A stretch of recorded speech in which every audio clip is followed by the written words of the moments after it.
नमस्कार students, reading capital academy में आपका स्वागत है। मित्रों, आज हम नागरिकता का अध्ययन करेंगे। नागरिकता का प्रावधान संविधान के भाग 2 में अनुच्छेद 5 से 11 में किया गया है। भारत में एक अलग नागरिकता अपनाई गई है। तो हम पढ़ते हैं आर्टिकल 5 अनुच्छेद 5 में किसका प्रावधान है। अनुच्छेद 5 यह संविधान के प्रारंभ पर नागरिकता, संविधान जब प्रारंभ किया गया था अर्थात 26 जनवरी 1950 को लागू किया गया था, उस समय नागरिकता किसको दी जाएगी इसका प्रावधान करता है। तो मित्रों, यह यदि कोई व्यक्ति संविधान के प्रारंभ पर अर्थात 26 जनवरी 1950 को भारत के राज्य क्षेत्र में निवास करता है।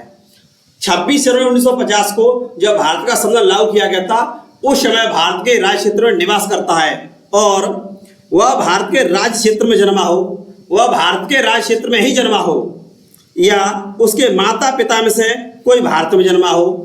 यदि वह व्यक्ति जिसके माता पिता भारत में जन्मे हो तो भारत का नागरिक माना जाएगा, या संविधान के प्रारंभ के ठीक पहले कम से कम 5 वर्ष तक भारत के राज्य क्षेत्र में रहा हो। यदि वह भारत के राज्य क्षेत्र में रहता है और उसके माता पिता भारत में जन्मे तो भारत का नागरिक माना जाएगा, या वह कम से कम 5 वर्ष तक भारत में रहता है तो उसे भारत का नागरिक माना जाएगा। इस तरह से यह अधिवास सामान्य निवासी रहा है या अधिवास एक नागरिकता का मानदंड है। यह नागरिकता का पता अधिवास से चलता है। क्योंकि संविधान के प्रारंभ में वह भारत के राज्य क्षेत्र में निवास करता है और वह कम से कम 5 वर्ष तक भारत में रहता है, या उसके माता पिता से कोई भारत में रहते हैं या जन्मे होते हैं। इस तरह से संविधान के प्रारंभ पर नागरिकता प्रावधान संविधान अनुच्छेद 5 में किया गया है। संविधान के प्रारंभ पर नागरिकता आर्टिकल 5। नेक्स्ट है आर्टिकल 6, पाकिस्तान से भारत को प्रवास करने वाले व्यक्ति की नागरिकता। ऐसे व्यक्ति थे जो पाकिस्तान की भूमि से भारत आने चाहते थे, तो ऐसे लोगों की नागरिकता प्रावधान किया गया है। इसमें पाकिस्तान से भारत आने वाले लोगों की नागरिकता का प्रावधान किया गया है। वह भारत में निवास करना चाहते थे, पाकिस्तानी भूमि से भारत में आना चाहते थे, तो ऐसे लोगों को नागरिकता की व्यवस्था का प्रावधान करते हैं। अनुच्छेद 6 के दिन 2 प्रकार की नागरिकता दी गई है। इस तरह से संविधान अनुच्छेद 6 में 2 प्रकार का प्रोविजन है। कैसा है? इसके लिए एक परमिट सिस्टम जारी किया गया था। यह 19 जुलाई 1948 को भारत में पहले प्रवास कर जाते हैं।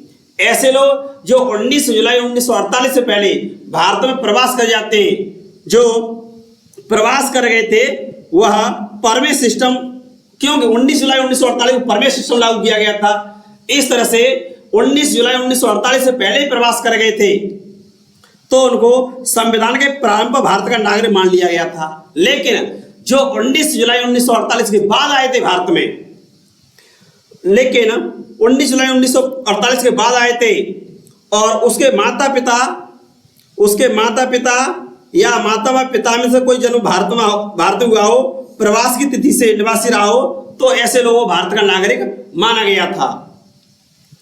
इस तरह से 19 जुलाई 1948 के पश्चात कोई व्यक्ति पाकिस्तान से भारत आया हो तो वह उसके द्वारा नियुक्त अधिकारी द्वारा पंजीकृत कराना होगा। जो 19 जुलाई 1948 के बाद भारत में आया उसको पंजीकरण कराना होगा और उसे 6 महीने तक भारत का सामान्य निवासी रहना होगा, तो उसकी नागरिकता दी जाएगी। इस तरह से देखा जाए तो इस अनुच्छेद में 19 जुलाई 1948 का विशेष महत्व है, क्योंकि 19 जुलाई 1948 को क्या हुआ था, या परमिट सिस्टम लागू किया गया था। परमिट सिस्टम लागू किया गया था। यदि इस तारीख से पहले भारत में आ गया तो संविधान के प्रारंभ पर नागरिकता दे दी जाएगी, लेकिन यदि बाद में आया तो 6 माह तक निवास करना होगा, 6 महीने तक निवास करना होगा, तब भारत की नागरिकता दी जाएगी। इस तरह से आर्टिकल 5 संविधान के प्रारंभ पर नागरिकता की व्यवस्था करता है। तो अनुच्छेद 6 पाकिस्तान से जो भारत में प्रवास करते उनकी नागरिकता का प्रावधान करता है। नेक्स्ट अनुच्छेद 7, इसमें क्या है? पाकिस्तान को प्रवास करने वाले व्यक्ति की नागरिकता। कुछ ऐसे व्यक्ति थे जो पाकिस्तान चले गए थे लेकिन पुनः भारत आ गए थे। इस अनुच्छेद में उन व्यक्ति की नागरिकता को पाबंद किया गया है जो 1 मार्च 1947 के पश्चात प्रवास कर गए थे लेकिन भारत लौट आए और इसमें भी शर्त लगा दी गई, जो 1 मार्च 1947 पश्चात पाकिस्तान प्रवास कर गए थे उनको भारतीय नागरिकता पात्र नहीं माना जाएगा। जो पाकिस्तान चले गए उनको भारतीय नागरिकता नहीं दी जाएगी,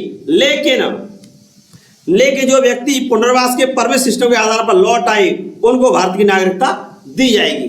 अर्थात पहले वो पाकिस्तान चले गए लेकिन पुनः भारत आना चाहते तो उनकी भारतीय नागरिकता दी जाएगी, लेकिन उसको 19 जुलाई 1948 के पहले पुनः भारत प्रवास करना होगा। जो 19 जुलाई 1948 से पहले आ गए थे उनको भारत की नागरिकता दी जाएगी, और लेकिन उसके माता पिता या पितामह का जन्म भारत में हुआ हो। ये माता पिता या मातामह पितामह की तिथि कब से ज्ञात की जाए, तो भारत शासन अधिनियम 1935 के तहत ये माना जाता है। नेक्स्ट है, वह संविधान के प्रारंभ पर भारत का नागरिक माना जाएगा, लेकिन जो 19 जुलाई 1948 के पश्चात भारत प्रवास किया तो उन्हें कम से कम 6 महीने तक भारत में निवास करना होगा। इस तरह से उन्हें 6 महीने तक निवास करना होगा, तब भारत की नागरिकता दी जाएगी। वह या उसके माता पिता या मातामह पितामह का जन्म भारत हुआ हो, अर्थात 1935 के अधिनियम तक उसका जन्म या उसके माता पिता का जन्म या मातामह पितामह का जन्म भारत हुआ हो तो उसकी भारत की नागरिकता दे दी जाएगी। वह भारत सरकार द्वारा नियुक्त पंजीकरण प्राप्त करा करके नागरिकता प्राप्त कर सकता है। इस तरह से नेक्स्ट पढ़ते हैं अनुच्छेद 8, भारतीय मूल के लोगों की नागरिकता। अब भारतीय मूल के लोग विदेश में बस गए थे, उनकी नागरिकता का प्रावधान किया जाना चाहिए। भारतीय मूल के लोग रोजगार के उद्देश्य से विभिन्न देशों में चले जाते हैं, आज भी जाते हैं। उन लोगों की नागरिकता का उपबंध अनुच्छेद 8 में किया गया है, अर्थात भारतीय मूल के लोगों की नागरिकता प्रावधान अनुच्छेद 8 में किया गया है।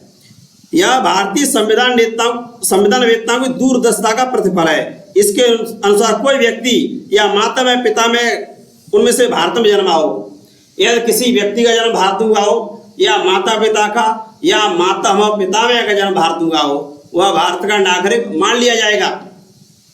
यदि वह सामान्य निवास करता है किसी देश में और वहां की नागरिकता उसने अर्जित नहीं की है तो भारत की नागरिकता उसको दे दी जाएगी, लेकिन उसे नागरिकता प्राप्त करने के लिए भारत के राजनयिक या कौंसिल प्रतिनिधि को संविधान प्रारंभ या उसके पश्चात पंजीकरण कराना होगा।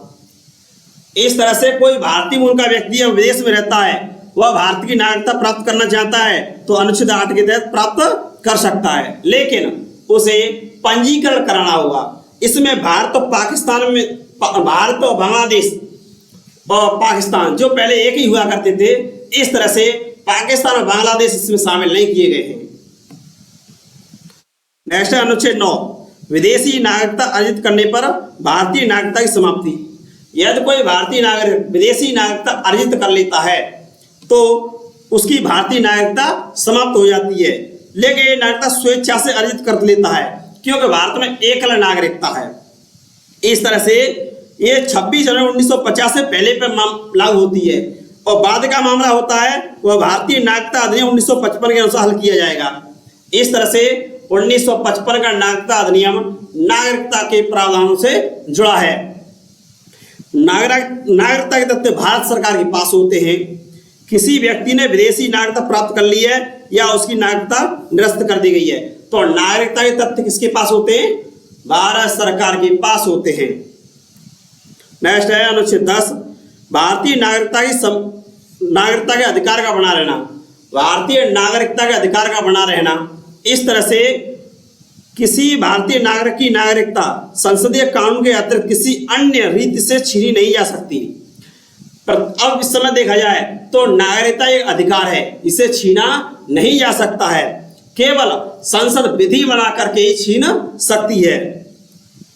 भारत में 3 प्रकार की नागरिकता समाप्त की जा सकती है, 3 तरह से खत्म कर सकते हैं। कैसे? किसी विदेशी राज्य अन्य राज्य की नागरिकता ले ली जाए, जैसे भारत के लोग बड़े पैमाने पर ब्रिटेन और यूएसए में या ऑस्ट्रेलिया में रहते हैं तो वहां के नागरिक बन सकते हैं। नागरिकता का परित्याग कर दे, कोई व्यक्ति नागरिकता को समाप्त कर दे या परित्याग कर दे सरकार द्वारा विधि अनुसार नागरिकता छीनने पर, इस तरह से भारत की नागरिकता का अधिकार बना रहता है अनुच्छेद 10 के तहत। नेक्स्ट है आर्टिकल 11। आर्टिकल 11 में क्या है? संसद द्वारा नागरिकता के अधिकार का विनियमन। इसका अर्थ है संसद नागरिकता का कानून बना सकती है। ठीक है मित्रों, संसद नागरिकता का कानून बना सकती है और अनुच्छेद 11 का प्रयोग करते हुए भारतीय नागरिकता अधिनियम 1955 भारत की संसद ने पारित किया था। ठीक है स्टूडेंट्स, भारत की संसद ने 1955 में भारतीय नागरिकता अधिनियम पारित किया था।